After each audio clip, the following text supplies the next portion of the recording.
East facing and west facing plots అయితే ఉన్నాయి and connectivity అయితే ఎక్సలెంట్గా ఉందండి. మన వెంచర్ నుంచి జస్ట్ 10 minutes దూరంలోనే వైట్ ఫీల్డ్ ఐటీపీఎల్ ఉంది అండ్ 15 minutes దూరంలోనే మనకు హోస్కోట కూడా వచ్చేస్తుంది అండ్ 15 minutes దూరంలోనే శాటిలైట్ టౌన్ రింగ్ రోడ్ కూడా వచ్చేస్తుంది and very easy accessible connectivity కూడా. అండ్ 500 metersలో మీరు చూసుకున్నట్లయితే ఇందాక చెప్పినట్టు సౌపర్ణిక వాళ్ళది కావచ్చు, ప్రావిడెంట్ వాళ్ళది కావచ్చు, సుమధిర వాళ్ళది కావచ్చు, పెద్ద పెద్ద కన్స్ట్రక్షన్స్ వాళ్ళది రెసిడెన్షియల్ బిల్టప్ ఏరియా కూడా ఉంది.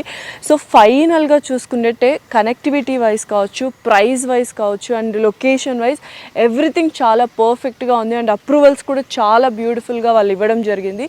సో ఇంకేం చూస్తున్నారు, డెఫినెట్లీ ఒక మంచి వెంచర్లో ఒక ప్లాట్ తీసుకోవాలి and future investment returns double ట్రిపుల్లో ఉండాలి అంటే విత్ ఇన్ పీరియడ్ ఆఫ్ టైంలో డెఫినెట్లీ మన శ్రీవారు ఆర్చర్డ్స్లో అయితే తీసుకోవాల్సిందే. సో కింద స్క్రోల్ అవుతున్న నెంబర్కి కాల్ చేయండి, డీటెయిల్స్ తీసుకోండి అండ్ సైట్ విజిట్స్కి ఒక్కసారి వచ్చి మీరే దగ్గరుండి చూడండి. Definitely you're going to like it and please welcome to visit the site.